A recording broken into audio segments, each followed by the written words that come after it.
അതായത് പറയട്ടെ, നീ ഓപ്പൺ ചോദാം. ഇവളുടെ വയറ് കണ്ടത് നീ പറഞ്ഞില്ലേ നെവൽ കാണുന്നത് മാറ്റിക്കോ. ഇവള് പറഞ്ഞില്ലേ നീ പറഞ്ഞില്ലേ നെവൽ കാണുമ്പോൾ ഞാൻ കുഴപ്പമില്ല ടാസ്കിൽ നമ്മളിന് പോയിട്ട് നോക്കണ്ട എന്നുള്ളതിൽ ഞാൻ വിട്ട്. എന്നിട്ട് ആരും ഇവള് പറഞ്ഞില്ല കൈപിടിക്കുന്ന ടാസ്കിൽ ലാസ്റ്റ് ഇവളുടെ വയറ്റിലോട്ട് നോക്കിയിട്ട് കയറും. ചിരിയുടെ കാര്യം അങ്ങനെ സംസാരിക്കും. അല്ല പറ വൃത്തിയോട് സംസാരിക്കും.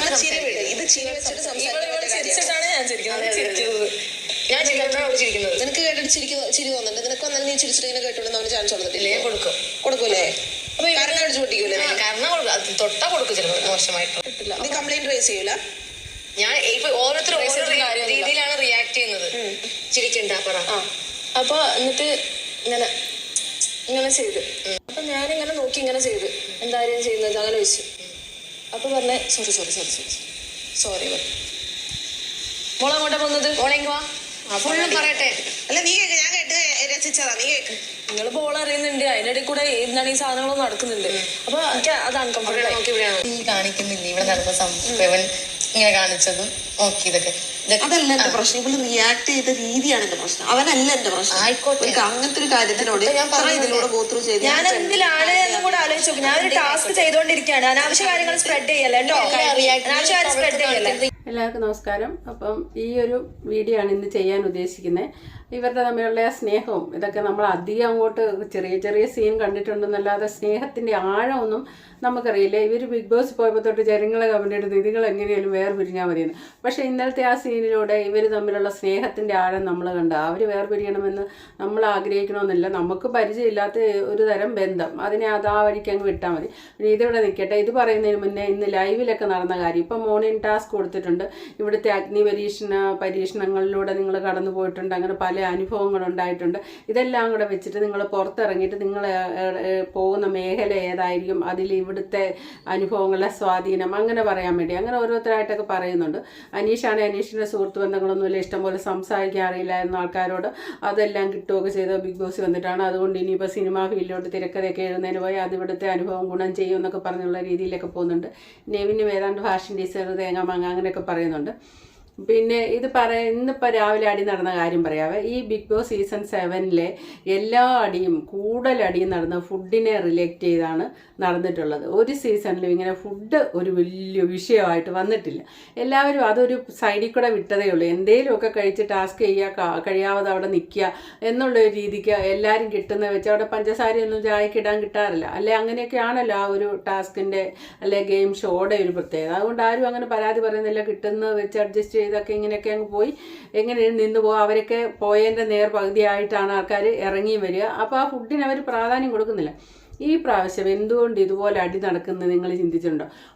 വയറിനായിട്ട് ഇന്ന് 100 പറയുന്നൊരു വാചകമുണ്ട്, വായും തുറന്ന് വയറും തുറന്ന് വന്നവരുണ്ട് ചിലരിവിടെയെന്ന്. അതാണ് അതിൻ്റെ സത്യം. നമ്മൾ വേറൊരു വയറ് വാടകയ്ക്കെടുത്ത പോലെ ബിഗ് ബോസിലോട്ട് പോയ ഒരാളാണ് നെവിൻ വീടിൻ്റെ അകത്ത് കയറി ഇറങ്ങി കഴിയുമ്പോൾ വീട് കാലിയാവും. നെവിൻ ഒന്ന് അടുക്കള കയറി ഇറങ്ങി കഴിയുമ്പോഴത്തേക്കിന് അടുക്കള കാലിയാവും. പിന്നെ മറ്റുള്ള ആർക്കും കഴിക്കാൻ ഫുഡില്ല. ഇതാണ് അവിടെ നടക്കുന്ന അടിയുടെ മെയിൻ കാര്യം എന്ന് എനിക്ക് തോന്നി. ഇന്നത്തെ രാവിലത്തെ അടിയും കൂടെ കണ്ടുകൊണ്ടാണ് അങ്ങനെ തോന്നി. അതെന്താണെന്ന് വെച്ചാൽ സാബുമോനാണ് എന്നിട്ട് അവൻ്റെ യോഗർട്ട് എന്തോ എടുക്കാൻ നോക്കുമ്പോൾ അത് അതിൻ്റെ അകത്തില്ല. അവരോട് എടുത്തോന്ന് ചോദിച്ചപ്പോൾ അക്ബറും ആര്യനും ഒക്കെ കിച്ചണിലുണ്ട്. അവരെടുത്തിട്ടില്ല എന്ന് പറയുന്നു. അവൻ പോയി സാബുമാൻ പോയി പറയുന്നു സാബുമോനെ നമ്മുടെ വായി വരുള്ളൂ. ഇത് എന്തോ ഒരു പേരാണാവും സാബുമാൻ. അപ്പോൾ ആ പോയി നൂറയോട് എന്ന് പറയുന്നു. നൂറ വന്ന് ഫ്രിഡ്ജ് തുറന്ന് നോക്കിയപ്പം യോഗർട്ട് കുറച്ചേ ഉള്ളൂ. 100 അതപ്പോൾ എൻ്റെ ഇത് ഇത്രയും ഇല്ലല്ലോ, കുറച്ചല്ലേ ഉള്ളൂ. അപ്പോൾ എൻ്റെ വീതം കൊണ്ട് ആരോ കഴിച്ചപ്പോൾ ഞാൻ കഴിക്കുന്നു, 100 കഴിക്കാൻ പോകുന്നു. അതേ കയറി ആരും പിടിക്കുന്നു, സമ്മതിക്കുന്നില്ല. അന്നേരം ഇതിൻ്റെ ഇടയ്ക്ക് പറയുന്നുണ്ട്, അക്ബർ ആരോ പറയുന്നുണ്ട് നെവിനായിരിക്കും കഴിച്ചതെന്ന്. അപ്പോൾ നെവിൻ ആ സമയത്ത് അങ്ങോട്ട് കടന്നു വരുമ്പോഴത്തേന് നെവിനോട് ചോദിക്കും നീയാണോ ഇത് കഴിച്ചതെന്ന്. അപ്പോൾ ഉടനെ പറയുന്ന വാചകമാണ് നിങ്ങൾ ശ്രദ്ധിക്കേണ്ടത്, ഞാൻ എൻ്റെ വീതം കഴിച്ചത് കേട്ടോ, ഞാൻ എൻ്റെ വീതം കഴിച്ചെന്ന്. അപ്പം തിരിച്ച് ചോദിക്കുന്നുണ്ട് അവർ, നിൻ്റെ വീതമാണോ ഇത് മുഴുവൻ തീർത്ത് വെച്ചിരിക്കുന്നത്?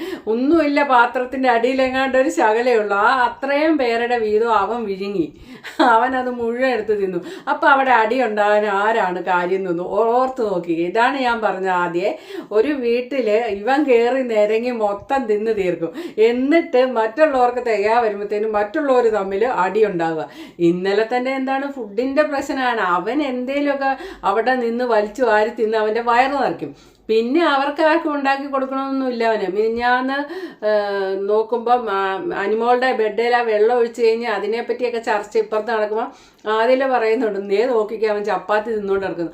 അവനാ വീട്ടിൽ അടുക്കള ഉണ്ടാക്കിക്കൊണ്ടിരുന്ന ചപ്പാത്തി ആരുടെ നിന്നൊന്നുമില്ല, അവനെടുത്ത് തിന്നുകൊണ്ട് നടന്നാണ് അവൻ ആ കുപ്പായം ഇട്ട് നിന്ന് പാചകം ചെയ്യുന്നത്. അവൻ എങ്ങനെയാണെങ്കിലും തിന്ന് വയറ് നിറയ്ക്കുക, അത് മറ്റുള്ളവർക്ക് കിട്ടുന്നുണ്ടോ എന്ന് അവൻ നോക്കുന്നില്ല. അതാണ് ബിഗ് ബോസ് സീസൺ 7 ഇത്രയും ഫുഡിൻ്റെ കാര്യത്തിൽ അടി നടക്കുന്നതിൻ്റെ മെയിൻ ആൾ നെവിനാണ്. അവനെ ഒന്ന് നിയന്ത്രിച്ച്, അല്ലെങ്കിൽ അവന് മാത്രം തിന്നാൻ ഇങ്ങനെ കൊടുക്കണം ബിഗ് ബോസ്. അങ്ങനെയാണ് ഈ അടിയൊക്കെ കുറേ ഒഴിവായി കുറച്ചുകൂടെ മാന്യമായി. ഇതിപ്പോൾ എല്ലാ മത്സരാർത്ഥികളെ എല്ലാവരും വെറുത്ത രീതിക്ക് ഈ പ്രാവശ്യം പോകുന്നത്. റേറ്റിംഗ് ഭയങ്കര കൂടുതലാണെന്നും പറയുന്നുണ്ട് ഈ പ്രാവശ്യത്തെ ബിഗ് ബോസിന്. പക്ഷേ കണ്ടന്റ് അത്ര വലിയ നല്ലതാണോ എന്ന് വെച്ചാൽ വലിയ സ്റ്റാൻഡേർഡുള്ള കണ്ടന്റ് അല്ല.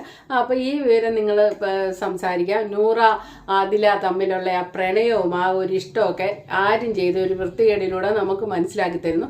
അതെങ്ങനെയാണെന്ന് ചോദിച്ചാൽ, ആ ടാസ്കിൻ്റെ ഇടയിൽ ഒരുമാതിരി ഒരു പാൻറ് ഇറിയ ജീൻസ് സ്കിന്നിനോട് ചേർന്ന് കിടക്കുന്ന ഒരു വേഷമാണ് നൂറ 2 ദിവസമായിട്ട് ഇട്ട് നടന്നത്. ആ വേഷം ഇട്ട് ആ ബോൾ എറിയുന്ന ഇതിൽ ഇങ്ങനെ കൈ താങ്ങി പിടിക്കുന്ന ഇതിൽ നിൽക്കണമല്ലോ. കുറേ നേരം നിന്നപ്പം ആ ബനിയനൊന്ന് പൊങ്ങിയിരുന്നപ്പോൾ വയറ് കാണാം. ആര്യൻ ഇപ്പുറത്താണ് നിൽക്കുന്നത്. ആര്യനപ്പോൾ ആ വയറിലേക്ക് സൂക്ഷിച്ച് നോക്കി. അപ്പോൾ നൂറെ ആ നോട്ടം ഇഷ്ടപ്പെടാതെ ആര്യനെ രൂക്ഷമായിട്ട് നോക്കിയപ്പം ആര്യൻ അത് കോമഡി ആക്കിയിട്ട് ഉമ്മ കൊടുക്കുന്നതായിട്ട് ചുണ്ടുകൊണ്ടുള്ള ആശയം കാണിച്ചു.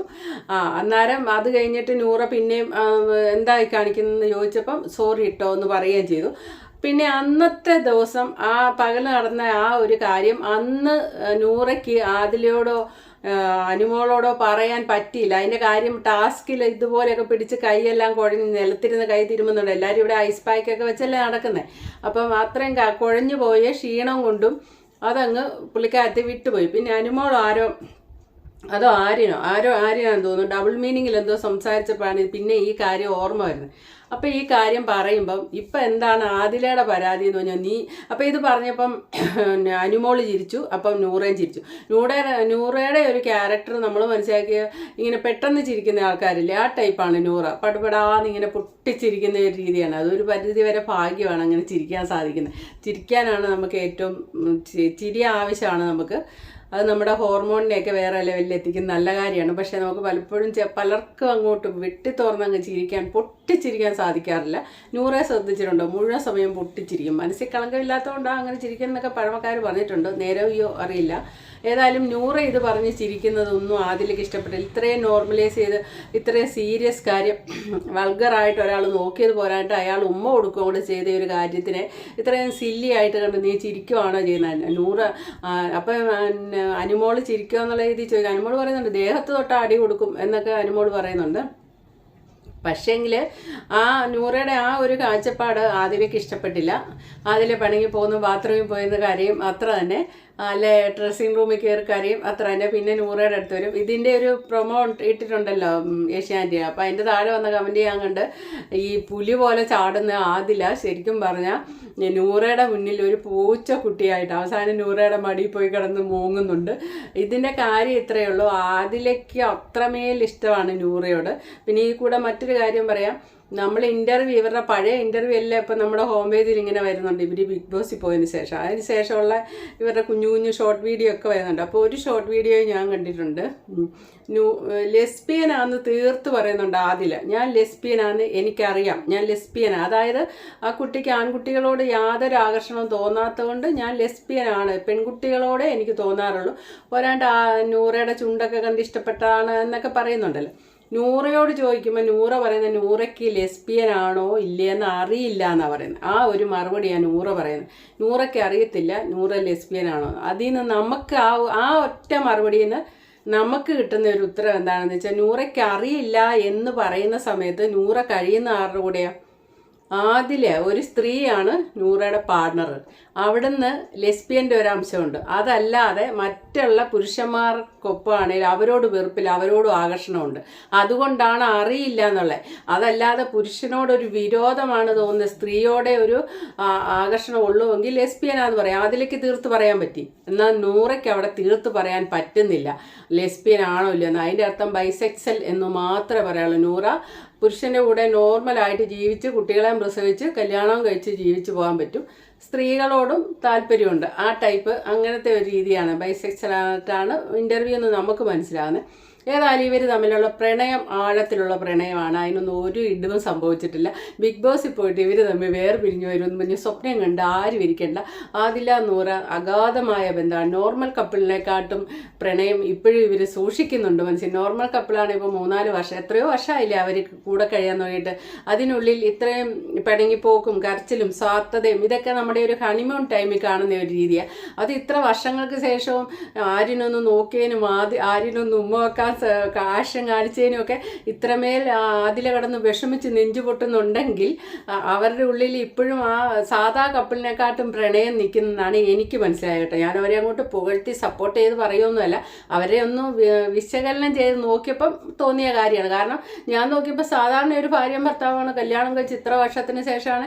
ചെറിയ സ്വാർത്ഥതയൊക്കെ എല്ലാവർക്കും മരണം വരെയുണ്ട് പുരുഷന്മാർക്ക്. വഴിയാ പോകുന്ന പട്ടി പെണ്ണ് സ്വന്തം ഭാര്യയെ നോക്കിയാൽ പുരുഷന്മാർ സമ്മതിക്കുകയില്ല.